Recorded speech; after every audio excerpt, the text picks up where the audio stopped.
When we're going through painful times, we want someone to see us.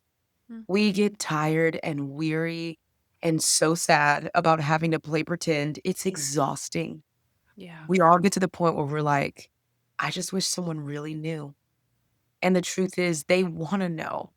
Really, we should be hoping and praying that we feel brave enough to let someone in so that they do know.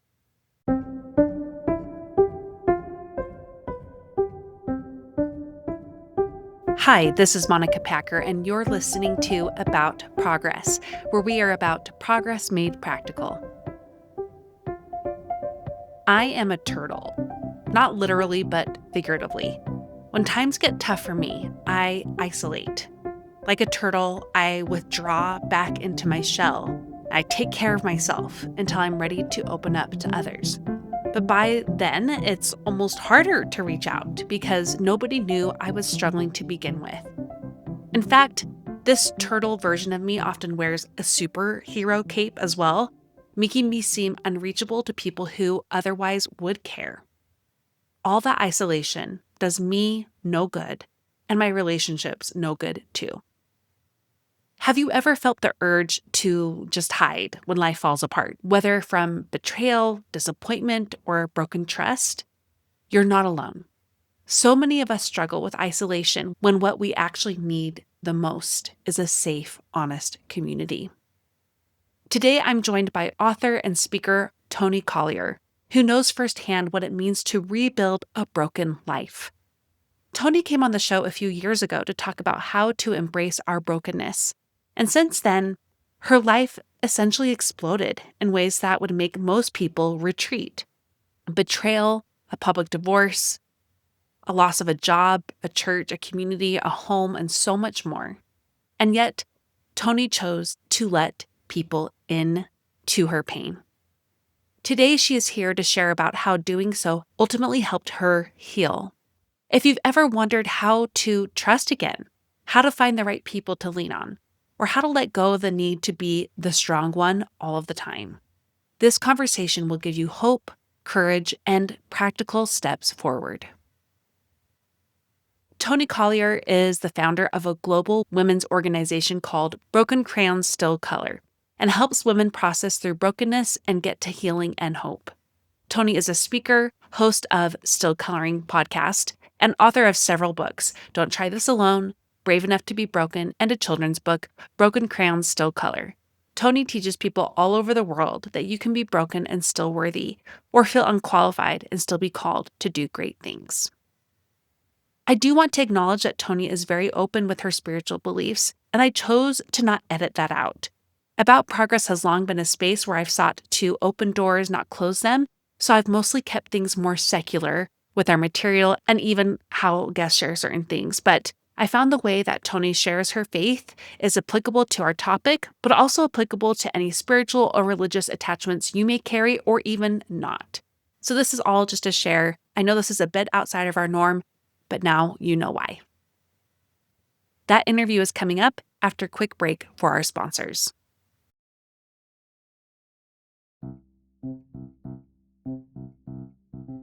Have you seen this social media series called Empties, where people share about which beauty products they have used in their entirety, leaving the containers empty? Well, one of my most recent empties is the Tighten and Lift Neck Cream by Go Pure Beauty. We spend so much time and energy investing on good skincare for our face. But what about the neck? If you're like me and you basically forgot about your neck for forever, then I highly recommend the Tighten and Lift Neck Cream. I have used it each morning and night until my container is completely empty, and my neck has felt softer and visibly hydrated enough so that I'm going to be using my own code to get my replacement jar. Here's the thing, the skin on your neck is thinner, more delicate, and less oily than the skin on your face, which means it needs extra love. Go Pure's Firming Complex targets the unique concerns of the neck while nourishing and strengthening your skin for a more lifted, youthful look. Go Pure Beauty is not just for the face, their whole line of products are cruelty-free, paraben-free, and sulfate-free, so you know you're giving your skin clean, effective care without the harsh chemicals or compromises. With over 1 million jars sold, this beauty secret is no longer a secret. For a limited time, our listeners get 25% off GoPure with code PROGRESS at checkout. Just head to gopurebeauty.com, use code PROGRESS, and you're all set. And after you buy, do us a favor. When they ask where you heard about GoPure, tell them it was from our show.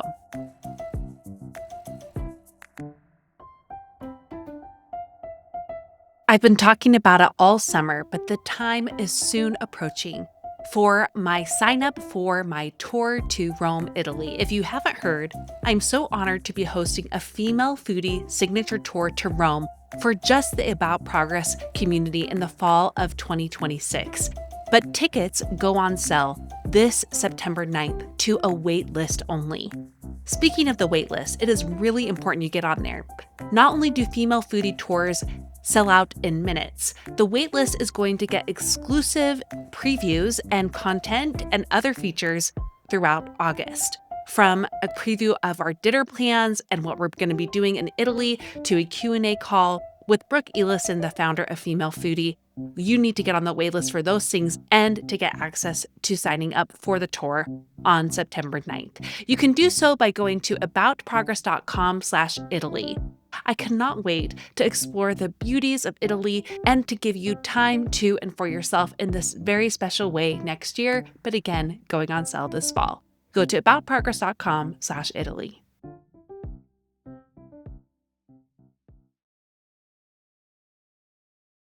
Toni Collier, welcome back to About Progress. I'm so excited to be back. It's good. So much has changed, let me just say that. Well, actually, that's where I was going to start out with. Like, All oh my right. goodness, we've both Yeah, lived many lifetimes, but you in particular have been through quite a lot. And in our last interview, we talked about your own fight against feeling broken for all the things that happened in your life. And a lot has happened since then. Since then, you've been through more brokenness yeah, and you've done it in a way where you so kindly shared with your community what's going on as much as you can. But yeah, I'm sure there was a big part of you that wanted to hide.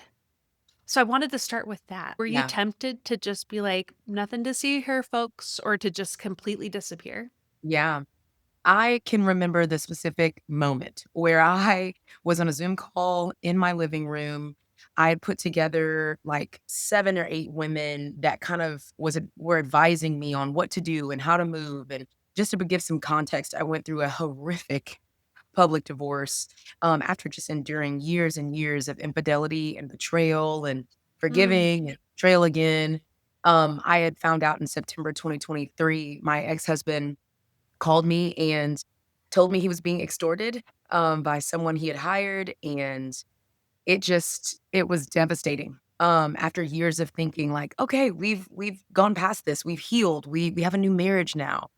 And I remember sitting in my living room, it was a couple of days before we had decided to post a statement online, and I remember telling, these women that were kinda helping me lead through this season, I don't wanna post anything. Like, or let me just tell people like, "Hey, guys, I've ended my marriage, and we're moving forward," and just not say any of the details, and I just remember Joe Saxton was like, "You're the vulnerability girl. You have told so many people all around the world to be honest, to be vulnerable, to be real, to be raw, to be okay with brokenness because God can still use it. And just because it's yours doesn't mean it's any different. You have to live by the thing you've preached." And December 1st of 2023, I made a statement that mm. changed my whole life forever. And so much was broken and so much was redeemed. And I'm glad I didn't hide, but it was very hard not to. Let me tell you that. Well, and I think this is honestly a human experience. Not many of us Yeah. go through something, and I'm so sorry for all Yeah. that you went through. And since we last spoke, yeah, so many levels of betrayal and hurt and Yeah. trauma. And yeah, so I'm so sorry for that. Yeah. But there also is a shared humanness to that, that we all Yeah. know what it feels like to some extent to be broken and to have some parts of that be known to others and the Yeah. desire to isolate, to hide, to shut down. Yep. Why do you think we do that? Because you've been writing a book on this. I'm sure you have a lot more insight, not just anecdotally, but why do you think we do that? Yeah. Well, I think at the end of the day, we've seen betrayal. We've seen what it looks like to tell a friend that we deeply trust our business, and then all our business is on the internets or on the Mm, WhatsApp or in a group chat or spread all over school. We have seen what it feels like to be hurt by people. And so to get up again and trust people and believe in people again almost feels psychotic, right? Like, it's like, no, they betrayed us before.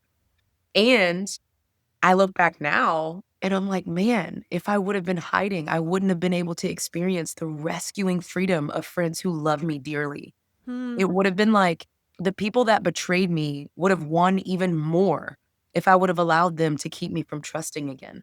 But I think it's, like, of course we're scared. We've been hurt. So it's Mhm. hard. Well, you just talked about the rescuing freedom. That's a beautiful phrase. Everyone Oh, should I get need to that on write a that down. shirt. I That is forgot I said it. beautiful. Yeah, there you go. There's your next, like, Right now. sweatshirt or something.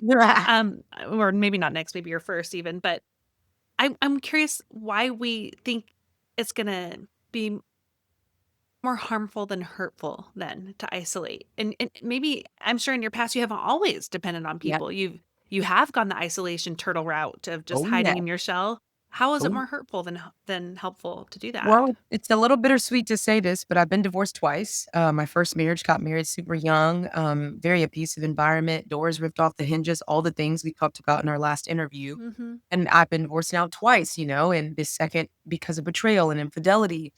And so I feel like I have a little bit of authority to talk about this because I've done it wrong.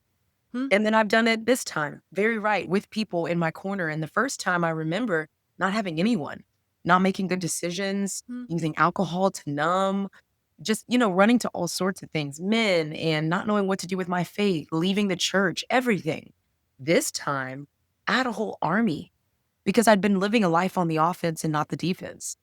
And the Mm. truth is, it is more harmful to do life alone because we are broken and flawed and imperfect, and we don't sometimes make good decisions by ourselves. Okay. Yeah. And not because we're not good people, but because sometimes the trauma is so heavy, it enables us or it crushes us to the point where we really don't have a choice. But we don't have the intellect and the emotional fortitude to make really good decisions. Mm. So we get in isolation and we start failing, truly failing. And then we do it right, and we have people to say, "Hey, I think you need to watch that alcohol. I think maybe you're using it to numb the pain instead of acknowledging the pain and then healing from it. Hey, I've noticed that you've been with a guy for a little bit too long, okay, or a little bit too late, and maybe you need to put some guardrails around your relationships." People, I think, save us. They rescue us in ways if we really let them, so that we can be better at life and have a better life. Well, if people save us and we have to let them in, right? Oh, they need to know what they're saving us from. Yeah. And the path to that, as you've mentioned, as the vulnerability girl, is Yeah, is vulnerability. yeah. Can we got to talk about it? Mm. How is that the path to healing and finding that army for yourself? I mean, we've heard it said, "You can't heal what you're not willing to name," and it's just so true.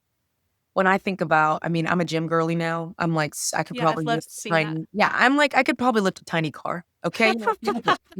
Okay? I'm doing pull-ups, it's crazy, I feel so strong. Amazing. And I'm injured right now, right? Mm. And the truth is, I put a Band-Aid on it at first. I was like, "Oh, my arm's kinda hurting, like, it's okay, like, I'm still gonna go so hard in the gym, I'm gonna crush it." And now I had to take a week off of the gym because I wasn't willing to name that I was hurting. And so my trainer wasn't able to help me, my chiropractor wasn't able to help me. I wasn't able to get the help I needed because I was too ashamed to tell the truth that I was weak.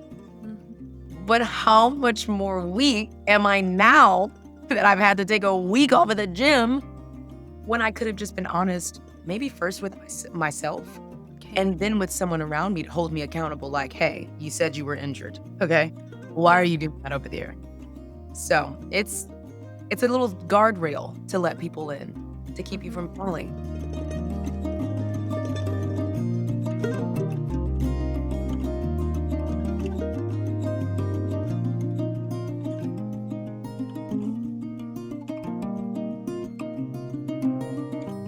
So, in naming and Yeah. being honest with yourself and in others, this may be a very dumb question, but it can be so awkward to do that, especially if people just think you're living your best life and you need to let them in, which means showing them parts of yourself and your life that aren't so pretty.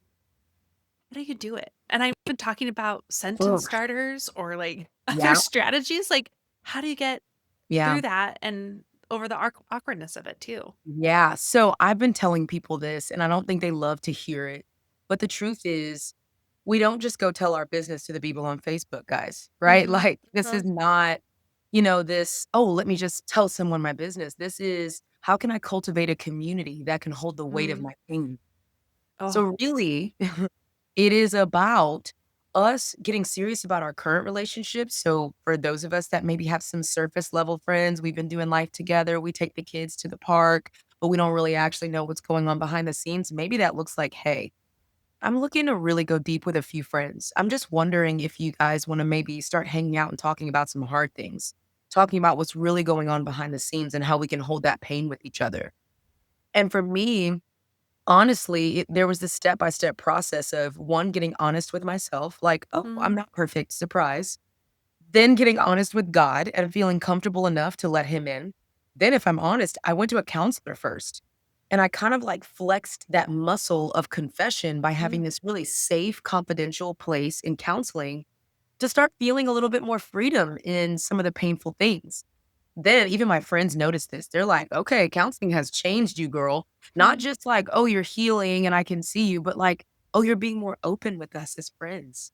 Oh, you're being more honest about really hard things." We always thought, "You always have it together. You got the superhero cape on," but now I'm learning things about you that's really hard, Tony, and it's beautiful, and I feel great about that. I think it starts with us being honest in every way, with ourselves, with God, with a trusted, maybe licensed professional, and then maybe bringing a few people close. I think that's how it starts.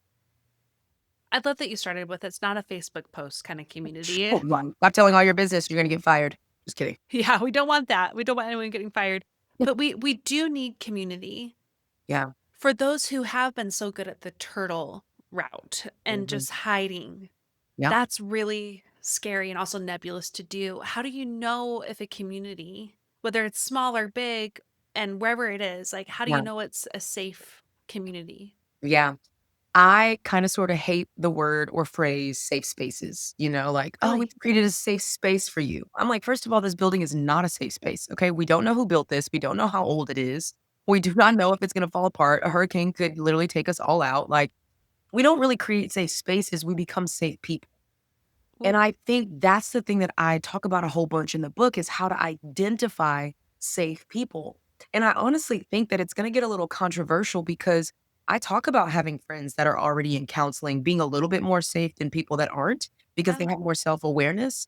I talk about friends that have a surrender or a relationship with the Lord where they're surrendered versus their own moral compass. Like, and sometimes it's a little bit safer to have people that have a relationship with the Lord and have conviction about what they do and what they say and how they treat people. And so I think that we have to get really good at, 1, being brave. And bravery is not, I'm going to tell all my business and I feel so confident doing it. Bravery is doing it scared. Every time Got I it. tell my business to a friend, I'm scared. I'm like, "We Mm, could go and leak this. This could be out on the internets tomorrow." Like, the whole neighborhood could know it. Our whole mom group could know it. But the truth is, real deep, authentic community is going to require bravery, not just once, but every single time. I also think to close the gap on this, we have to care less about our imperfections. So if they are told, it doesn't hurt us as much. At this point in my life, someone could tell all my business and I'd be like, "Yeah, you can Google that. That's in an Instagram post 3 weeks ago." Because I've gotten less afraid to tell my truth. It's not as scary to trust people with it because you could tell it and it doesn't really hurt because I've built up the confidence to tell the truth of the brokenness of my story. And it's not changing the way that I view myself.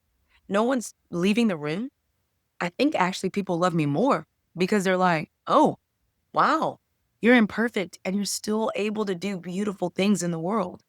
So I think we also need to get a little bit more confident. yeah.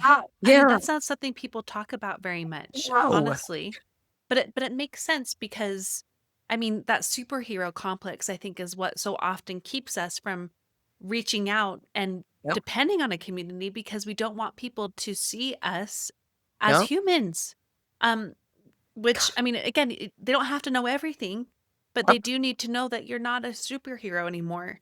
And do you feel like you had to face even parts of that in yourself now, like with this last few years? that Mm. surprised you in ways that maybe you thought you had done? Like maybe you're like, oh, I'm good, I'm vulnerable, I'm open. And then you're like, wait a second, it snuck up on me. I am Yeah. still playing the part of a superhero. Yep, money. I am so vulnerable with my story. I mean, I can talk about the betrayal and the abuse I've been through. I can talk about my party girl days, being wild and crazy and all the things. I can ask for help for any of that, help to process it, help to, you know, view myself in a different light. But when it comes to help financially, Mm, that has been the thing that I just think the Lord was like, "Oh, you still have another layer, my girl." I just, I've worked a whole bunch to build what the Lord has called me to build. I have saved, I have invested. I mean, truly, like over these last 10 years, I have really done my best to work hard and be successful.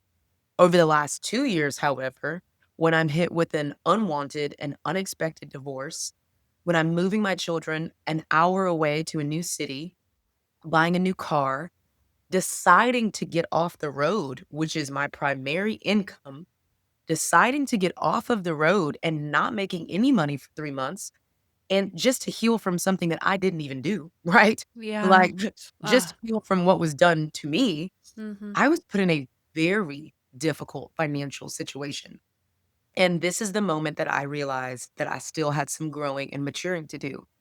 I was on a counseling session with my counselor, Rebecca, and I was freaking out because my friends wanted to put together an Amazon wish list for our new house that we were renting and moving into. And I'm telling you, and I feel kind of embarrassed saying this, but I'm just gonna say it.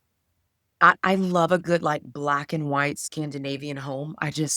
It does something for me. Okay, Yeah. I'm a colorful girl, but there's something about my home being, like, Clean. peaceful, all one color kinda thing. So very beautiful, very Scandinavian, all the things. My friends putting together a little wish list and helping me furnish my house. I'm like, "How many colors are we getting ready to have into this house? It's not gonna be beautiful anymore." And I'm sitting here processing it with my counselor, and she's like, "Okay, Tony, no judgment here, but I just wanna ask you a question. When you walk into your home, do you wanna feel lavished or do you wanna feel loved?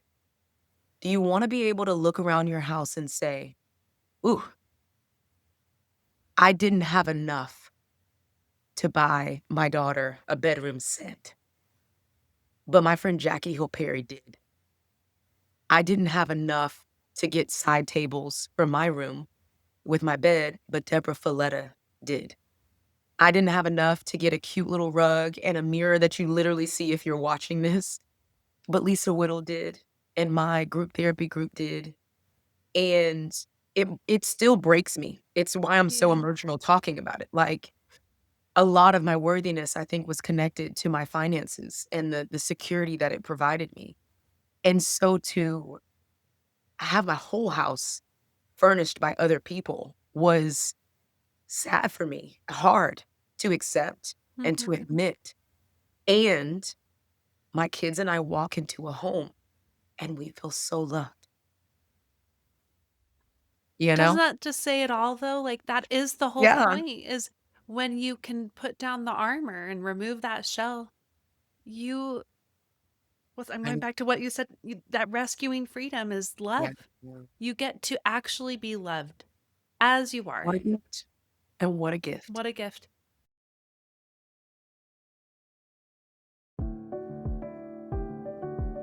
We mistakenly believe that a good mom equates a martyr mom. But all this does is create worn out moms who find more resentment than fulfillment in motherhood. It is good to want more. Moms who have more in their lives have more to give from, more energy, more fun, more love, because they are more themselves. If this is appealing to you, I want to invite you to my first inaugural More for Moms conference. It's a free 7-day conference I'm hosting for moms who are ready for more in their lives, more in their happiness, habits, health, home, and hobbies. And you guys are getting the first dibs. You can go to aboutprogress.com/more for moms to check out what I have been working on for several months, including the 25 high caliber speakers that we are hosting for this 7-day event. Each world-class speaker will teach deep and practical ways for mothers to access more fulfillment, joy, and progress in their lives. And this shift matters not only because it helps enrich their families, but because each woman is a person in her own right and worthy of more. It's time for you to lean into more. Go to aboutprogress.com/more for moms. I cannot wait to have you part of the conference.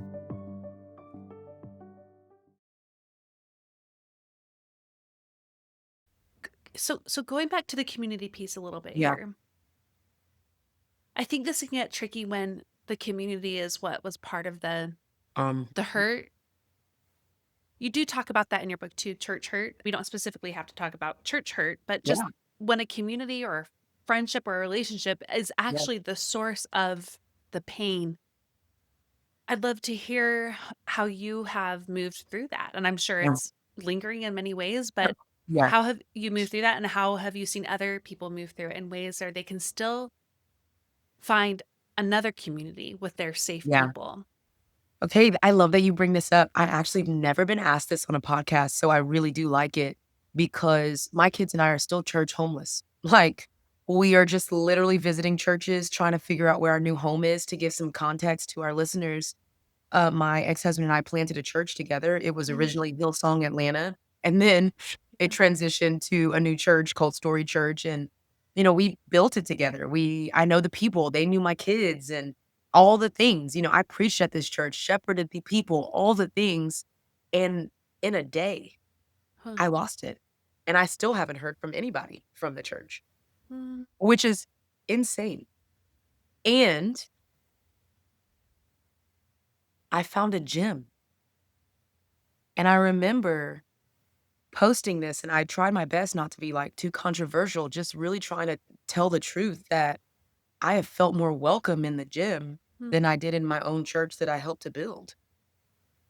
And I think it was the first time that I realized that for real, our communities, our hands and feet, our hearts and souls are really the church. The ecclesia, the movement of God can't be contained to an environment. It lives with us. And I look at my house now, and one of the things I love so much is that we've had strangers here, we've had big dinner parties, we've invited our neighbor that we don't even know, we've had women from my gym come to visit churches with me, and the truth is, I mean, we can name it, that's church hurt, you know? Yeah. And I've just seen so much good outside of the church. That I'm not mad at the church for being imperfect and flawed, because then I would be mad at humanity for being imperfect and flawed. And I know that God's redeeming that. I think that's been the thing that has actually kept me from being so angry about losing a whole entire community. I think it's knowing that people are afraid. They don't know what to say. They love the church and they love me, but they don't know who to choose or if they should choose. And so I think there's grace and space for that. And in that grace and space, God fills it up. And he just has. Even as we've been church hopping, we were like, huh? Hey, we're still finding beautiful people that love us. Yeah. And I think sometimes we just got to fix our eyes on the opportunity we have to move forward while holding the grief of our past. Hmm. Yeah. The and, you The know? and. I Mm. don't say but anymore. Well, I try not to say but anymore. Yeah. More ands, less buts. Yeah. I love that. You like that? Putting that on a shirt too. That's gonna go with a Racking shirt up too. merchandise right now. So listen, what strikes me so deeply about you sharing about that particular hurt? Yeah, One is it's still there. So it's right. kind of messy and this is what it looks like. Yeah. But two, it goes back to that bravery piece, the bravery to try anyway. So what would you say to the woman who maybe her first go, whether Mm, she's friend hopping or church hopping, didn't go so great? And mm, she's mm. like now double like I don't trust anybody, do anything. But what would you say about that messy middle of Yeah. of knowing it's not going to work every time, but there is. there are going to be people Yeah. for me. I've been saying this to myself for the past 2 years.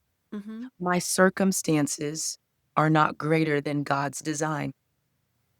God designed me to be connected with his people.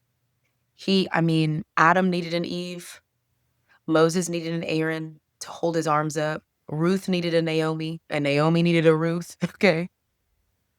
We need people. We were designed to do life with people. And my circumstances tell me that people can't be trusted, Hmm. that they will hurt me and they will do things that cause me deep, lasting pain. People will cause trauma in your life. That's all circumstantial. My design is to be loved and seen and known by people. And so I would tell that girl, it has to get better.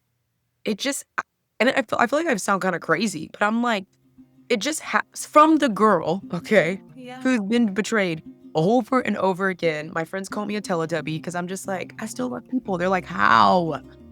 And I'm like, because I've just witnessed it get better again and again and again. I've witnessed people transition out of my life and even better people transition in. I've witnessed losing an entire community and finding a community that's even better.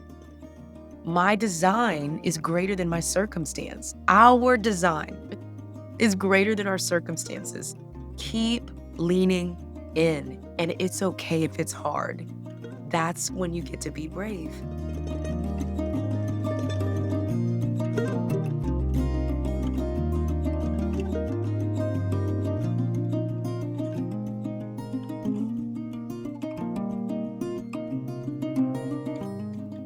And so much of what you Right. have lived out is this persistence in living living the life that you want to live, but Yeah. more importantly, being the person you want to be. Yeah. And that's where it goes back to, our original conversation and all the work that you've done on brokenness is that, in embracing our humanness and the Yeah. brokenness of this life and even other people, we can still choose to be ourselves. And Yeah. in order to be seen and loved, we have to let people see it all. But that also means in order for us to see people and love Mm, them, we have to let them in. I don't know. I think it just works so hand in hand in ways that we often miss. We just think we can yes. love and see and help other people, but it can't go the other way. Yeah. And the truth is, I wrote this in my new book. I talked about the 4 S's: to be seen, soothed, safe, and Yes. secure. And the truth is, we all come into this world looking for someone looking for us. It is in us to need people, and we just fight it. Oh, I can do it by myself. I'm strong enough by myself. People have hurt me. I'm never going to trust again. I'm not going to lean in. All the things. It's like so easy for us to say, but when we get into bed at night and when we're wrestling with hard things, especially when we're going through painful times, we want someone to see us. Mm. We get tired and weary and so sad about having to play pretend. It's exhausting. Yeah. We all get to the point where we're like, I just wish someone really knew. And the truth is, they want to know. Really, we should be hoping and praying that we feel brave enough to let someone in so that they do know. And then from that place, we get to do it for other people. And that's when the real fun Yeah. starts. It's always scary, it's always Mm. weird. And when you say something in a safe environment and those people don't leave the room, it changes you. My goodness. It changes the fabric of who you are. You start to realize that Mm. we are actually imperfect and we are actually wired for struggle and we are so worthy of love and belonging. And that changes you for the better. So, how would you say you are different from our last conversation? Oh, That was the oh, fall of 2022. So that gives us some like actual context for right. yourself. Like, okay, so what is different? What's different for you? Um, the other day I was rushing doing podcast interviews and all kinds of things. And I have a live-in nanny. And it's so funny because her job is literally to help me. But Yeah. I feel so bad asking her for help. And she's just like, "I got it. Like, I'll do it. Don't worry about it." And the other day, I was running around and I didn't eat, and she probably knows it because she literally sees me bopping around in and out of the house. And I came into the house and had to grab a few things and then jet off for a podcast interview. And she had a little, God, this makes me cry, a little Tupperware with a sandwich in it. And she said, "I made this for you." And usually I say, "Oh my gosh, you didn't have to do that." We all do, right? Okay. Yeah. No, oh my goodness. And I just looked at her and I said, "Thank you. I really needed that." That's a different Tony. To not feel ashamed that I have so much going on that I can't even like care for my body, feed my body. Um, and just that gentle, "Thank you. I really needed that." She texted me afterwards and she said, "I'm really proud of you for accepting help." That's how I'm different. And the truth is, yes, God has done so many incredible things and miraculous things, I'm sure. And also, I think sometimes, oh my gosh, I literally posted about this yesterday. I think sometimes God won't send a miracle, he'll send a person. And that is what I have seen over the last 2 years, and it has changed me. It's made me more soft. It's made me able to ask for help without guilt or shame or feeling like I have to pay someone back. It's made me help my kids better. Like, even when my daughter asks for 50 million things all day, I'm like, keep asking for help." I don't shame her anymore. Like, "You can do that Mhm. yourself," or, "Come on, you gotta be stronger than that, girl. Get up." That's not me anymore. The cape is off. I have set fire to that thing. I'm like, "Bye." I don't wanna be the strong friend anymore. I don't wanna be the rescuer. I'm not trying to be anyone else's savior. I just honestly wanna be, and that's a different Tony. I'm gonna be thinking about that sandwich, like, the Girl, rest you of put a my little life. oregano on it, could change me. You wanna talk about changing, it changed me. I think, well, I don't know, I would like another one tomorrow if you don't mind. I'm just kidding. But, But but I think we all know that, like, that moment, how it's just a sandwich, but it is not, and it's what can change for us, and I yeah. do feel, more inclined to put down that cape, burn it up, set it on Or fire. I feel more ready to do that in my life in ways that I didn't even know the layers were still there before I talked to you, Tony. And I'm sure so yeah, many women are going to be feeling the same as they've listened to this conversation. yeah, Before we end, where yeah. should they go if they want to learn more from you? Yeah, so I've got a brand new book out. I think it's the best thing I've ever created. I Yeah. mean, I really do, and I did not say that about my first book, can we be honest? I was like, "Yeah, go find the book, it's gonna be great." No, truly, like, I feel like this is the best thing I've ever written because I didn't write it alone. I invited people in, I invited the Lord in, I invited my counselors in, and I created it with a whole community backing me up. And there's so much more power in that, and we can go into that later, but they can go to tonijcollier.com/not alone because you are not, even when you're feeling lonely. And it's on all the different places that books can be found. And it's one of those books that you read with a friend, truly. You read in a group, get a small group. It's just one of those books you don't try alone or you don't read alone. But yeah, Toni J. Collier on all the things. Good. And don't try this alone. We'll make sure that we link to all of those things. Yeah. I love that the book, like behind the scenes, it was you practicing what you're I preaching in lived it this book. out. That's I so lived cool. it out. Yes. Well, as you know, I've already pre-ordered it. I can't wait to get my hands on it. And I'm so excited for women like me to unpack these layers that are in Yeah. them, and learn more about how to Yeah. not do life alone. Yeah. Yeah. Thank you, It's Tony. I appreciate you so much. Thank you. Well, that was amazing. You're so Oh, good. You're so I good. like, woo.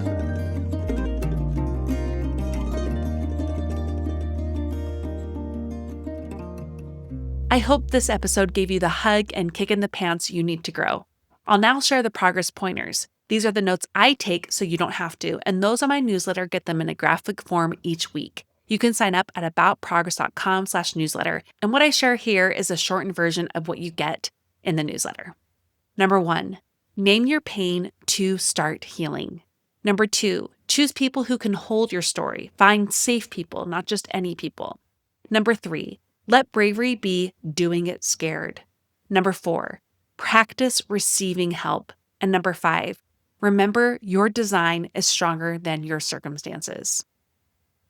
I love Toni so much. I think this is a great interview to watch on my YouTube channel because the way that she animates, like her face, her voice, her body, like every part of it, she's just all in. And I truly love, respect, and adore Toni so very much.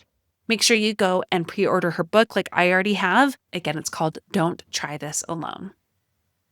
Speaking of not having to do things alone, it's time for you to sign up for the More for Moms conference. This is a 5-day conference in October, but you can sign up now by going to aboutprogress.com/moreformoms. We will have 25 life-changing speakers help you seek more in your life as a mom.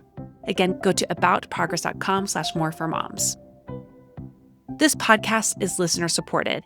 Members of the Supporters Club make my work with About Progress free and available to all, and they get access to 3 levels of exclusive benefits for more time to more content with me. As of airing this show, we will have had our garden party. It's so fun. We meet at my house and just have a great night together. Things like that is what we do in the Supporters Club. You can check it out and sign up at aboutprogress.com/support.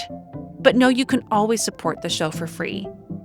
For this time, I would recommend sharing this episode with a friend. Find the URL and text it their way.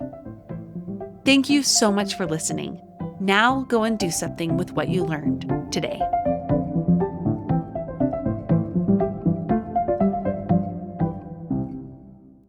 We need to start something over. Okay. And I pronounced it this way before. Hopefully I did it right the last time, but is it Toni Collier? Collier, yeah, that's right. Collier. Like an I'm ah. Kurt's problem is I'm from the South, so No, I everything want to has say it the way you say it. everything has a little bit of a drawl to it, you know what I'm saying? Yeah, well, we have our own thing too. Everyone thinks I'm from the Midwest because I'm from Utah, but yeah, we have our own accent too. That is pretty Oh, terrible, to be honest. I've had to work on it because we say feel as fill, and it's oh, really confusing for people, stuff like that. So I've worked on it. we're Okay, doing it. let's welcome to the show and we'll dive right in. Awesome.